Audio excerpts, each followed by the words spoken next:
La crisis en México de 1994. Durante la segunda mitad del siglo XX, México experimentó crisis financieras a partir de 1976, debidas al agotamiento del modelo de sustitución de importaciones. Para enfrentarlas, tuvo que recurrir a la ayuda internacional y especial de los Estados Unidos. La crisis de mayor consideración previa a la de 1994 fue la de 1982. A partir de 1981, las condiciones macroeconómicas en México cambiaron.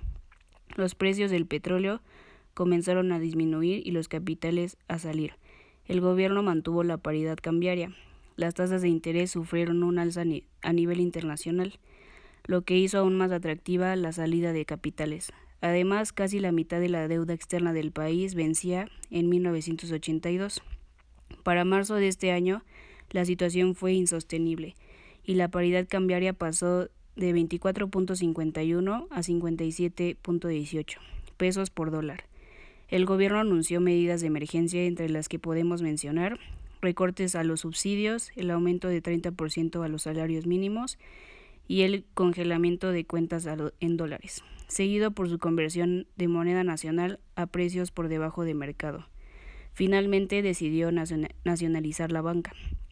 El sexenio del presidente Miguel de la Madrid se inició con un ambiente económico desfavorable. Las finanzas públicas eran altamente deficitarias. Existía un deterioro de la cuenta corriente. El tipo de cambio estaba subvaluado y se producían constantes renegociaciones de la deuda pública y privada. Todos estos elementos propiciaron, entre otras consecuencias, un deterioro en el nivel de vida de la población y una creciente fuga de capitales. El gobierno trató de restaurar la estabilidad financiera con la reducción del déficit de las finanzas públicas y mediante una devaluación monetaria. Además, se buscó implantar un nivel de austeridad en el régimen fiscal. Con esta política económica se respondía a parte de las condiciones impuestas por el Fondo Monetario Internacional para la concesión de un préstamo por $4 millones. De esta manera comenzaría una política crediticia favorable a los intereses mexicanos. A pesar de todas esas medidas, el país continuó en una recesión económica. Muchos factores le explican. Entre los más importantes encontramos los mismos de 1985, la caída de los precios internacionales del petróleo y el desplome de la Bolsa Mexicana de Valores de 1987. En diciembre de 1988 tuvo lugar el cambio de gobierno, con el que asumió la presidencia Carlos Salinas de Gortari. Durante este sexenio se decidió la desregulación administrativa, el control de la inflación, las privatizaciones y la flexibilidad en el tipo de cambio. Uno de los principales objetivos era que una banda de flotaciones flexibles se redujera sustancialmente el nivel de la inflación. Por otra parte, la principal carta de política exterior del presidente Salinas fue la consolidación del Tratado de Libre Comercio de América del Norte. Con este instrumento se esperaba un flujo de inversiones extranjera directa que resolvería una gran medida a los problemas económicos, políticos y sociales del país. Con Salinas como presidente, el gobierno mexicano continuó con programas de ajuste y se inició principalmente la recuperación económica.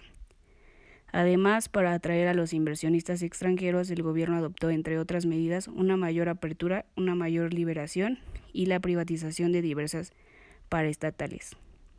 Sin embargo, a partir de 1989, se produjo nuevamente una reducción en el nivel de vida de la población. El mercado mexicano fue incapaz de absorber un crecimiento sostenido de la producción, es decir, la contracción del ámbito interno fue frenado progresivamente del crecimiento del PIB durante la mayor parte del sexenio. Esta pérdida del dinamismo económico influyó en el ánimo de los inversores. La salida de divisas en la cuenta corriente durante el sexenio de Salinas fue de $105.786 millones. Esta fuga de capitales no hubiera sido posible sin una forma de compensación como lo fue la cuenta de capital, es decir, recursos externos. Asimismo, en la administración de Salinas entraron al país $101.933 millones por medio de inversión extranjera. Este solo hecho explica el bajo requerimiento de divisas de la mayor parte del sexenio, pero del total de inversión extranjera, 70.2% fue en cartera. Así, casi 3/4 partes del déficit de cuenta corriente tuvieron que ser financiadas por inversión especulativa, lo que demuestra la frágil posición en México con respecto al exterior. A finales de 1993, la situación parecía insostenible para los analistas internacionales, como fue el caso de Rudiger del MIT. Él comentaba que la apreciación del peso había llegado a tal nivel que, dados los indicadores de cuenta corriente, podía generar presiones especulativas devaluatorias. Los funcionarios mexicanos hicieron caso omiso de sus observaciones. Por otro lado, en 1994 la economía mexicana enfrentó una serie de acontecimientos adversos desde el principio del año. El gobierno centró sus esfuerzos en mantener la estabilidad de los mercados financieros y cambiarios. No obstante, sucedió la crisis en diciembre de 1994. Esta se inició desde principios de dicho año, con el levantamiento de Armando del Ejército Zapatista de Liberación Nacional en Chiapas. Sin embargo, las reservas internacionales del país continuaron creciendo. Pasaron de $25.334 millones en diciembre de 1993 a $25.885 millones en marzo de 1994. Pero el 23 de marzo de 1994, con el asesinato de Luis Donaldo Colosio, la situación económica de México comenzó a ser insostenible. A partir de abril, México aumentó progresivamente las tasas de interés con la finalidad de mantener niveles de rendimiento atractivos para los inversionistas. Sin embargo, ante las expectativas de riesgo cambiario, el incremento de las tasas de interés fue insuficiente. Se intentó retener el ahorro en el mercado financiero mediante la emisión de tesobonos para sustituir los CETES. La fuga de capitales durante los primeros 2 trimestres del año ascendió de 5.289 a 6.462 millones de dólares. Al inicio del sexenio del presidente Ernesto Zedillo, las autoridades financieras mexicanas parecían tener la convicción de poder evitar una crisis. De hecho, 2 semanas antes de la devaluación, se reiteraba que nada pasaría. El 19 de diciembre de 1994, las autoridades decidieron ajustar la paridad cambiaria de 15%, por lo que el tipo de cambio pasó de 3.5 a 4 pesos por dólar. Factores políticos que influyeron en la crisis. La crisis mexicana de 1994 se explica por factores de índole política y por factores económicos. A continuación se profundiza en algunos de ellos. Todos crearon un ambiente de incertidumbre que agravó el problema en los ámbitos nacional e internacional. El 1 de enero de 1994, el mismo día que el Tratado de Libre Comercio entraba en vigor, el EZLN atacó y todo en su poder poblados del estado de Chiapas. La irrupción fue la primera señal del malestar político existente en el país y de que no todo era prosperidad como el gobierno de Salinas. Casi 4 meses después, Luis Donaldo Colosio fue asesinado en Tijuana, Baja California. Los mercados financieros respondieron, el peso rebasó la banda de flotación establecida y el Banco de México tuvo que intervenir para mantener el tipo de cambio. Se dio la primera gran fuga de capitales. El gobierno de los Estados Unidos reaccionó ofreciendo un crédito a corto plazo por $6,000 millones para mantener la estabilidad. Sin embargo, el gobierno mexicano no lo utilizó. Salinas decidió mantener la paridad peso-dólar, a pesar de las recomendaciones de los analistas financieros. Su principal razón era que en un año electoral no se podía arriesgar la permanencia del PRI en la presidencia. Por otra parte, y posiblemente más importante aún, el tipo de cambio representaba un ancla para el modelo económico.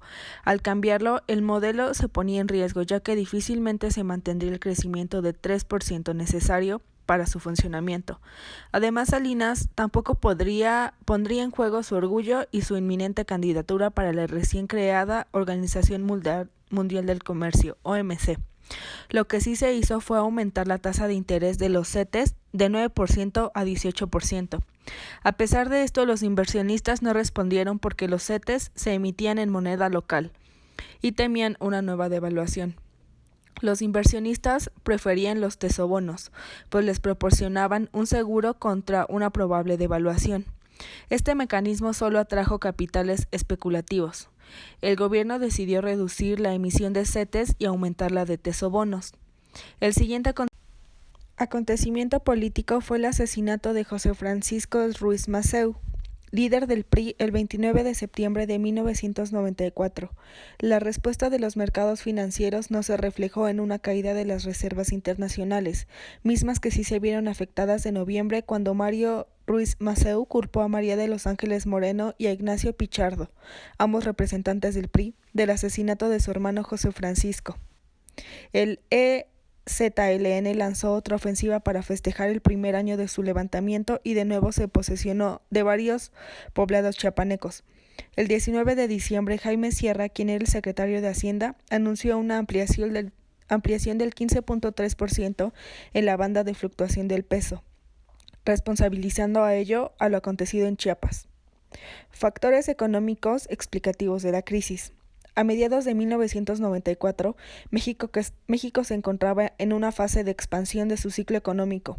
No obstante, era evidente que el déficit de su cuenta corriente y el de la balanza de pagos superarían los de 1993, sobre todo si el gobierno no tomaba medidas para reducir el consumo. De hecho, algunos analistas económicos como Dornbusch y Werner recomendaron al gobierno devaluar la moneda, puesto que México experimentaba una pérdida en la competitividad por la sobrevaluación del peso. Sin embargo, el gobierno no habría tomado ninguna medida que pudiera poner en riesgo la candidatura de Ernesto Zedillo, con apenas 3 meses en la contienda. Otros analistas económicos surgieron una política fiscal austera para reducir el déficit en la cuenta corriente. La misma podría incluir la disminución de gastos para limitar la demanda interna y las importaciones, así como para aliviar la presión sobre el peso. El gobierno pudo haber compensado la reducción en el ahorro privado local con un alza en los impuestos que aumentar el ahorro público nacional. En vez de hacerlo así, aumentó el gasto, especialmente en el sector energético y en el de la construcción, a fin de promover el crecimiento económico. Además de esto, el nivel de la deuda pública mexicana en valores a corto plazo se incrementó de 35% en marzo de 1992 a más de 76% en diciembre de 1994. Asimismo, la deuda en tesobonos subió más de 10,000% en el mismo periodo. Por su parte, la deuda ajustada a la inflación ajustabonos tuvo una disminución de 4%. El incremento de la emisión de tesobonos se dio a partir del primer trimestre de 1994 debido a que la incertidumbre que tenían los agentes económicos por el levantamiento en Chiapas y por el asesinato de Colosio. La disminución en las entradas de capital, la presión sobre las reservas internacionales y el incremento en las tasas de interés representaban un grave problema para el gobierno mexicano. Primero, porque la caída en las reservas ponía en peligro la viabilidad del régimen cambiario, y el segundo, porque el incremento en las tasas de interés aumentaba la vulnerabilidad del sistema bancario, que tenía un elevado nivel de cartera vencida. Las autoridades monetarias mexicanas consideraron que esta situación era transitoria. Pensaron que modificar el régimen cambiario causaría una crisis en la banca de un año electoral. En consecuencia, a partir de mayo de 1994, se incrementó la colocación de tesobonos. La respuesta de los inversores mexicanos a esta estrategia fue vender sus posiciones en CETES y ajustabonos. El 20 de diciembre de 1994, tras una reunión en Los Pinos iniciada el día anterior, se acordó con los representantes de los sectores productivos aumentar a 53 centavos la banda de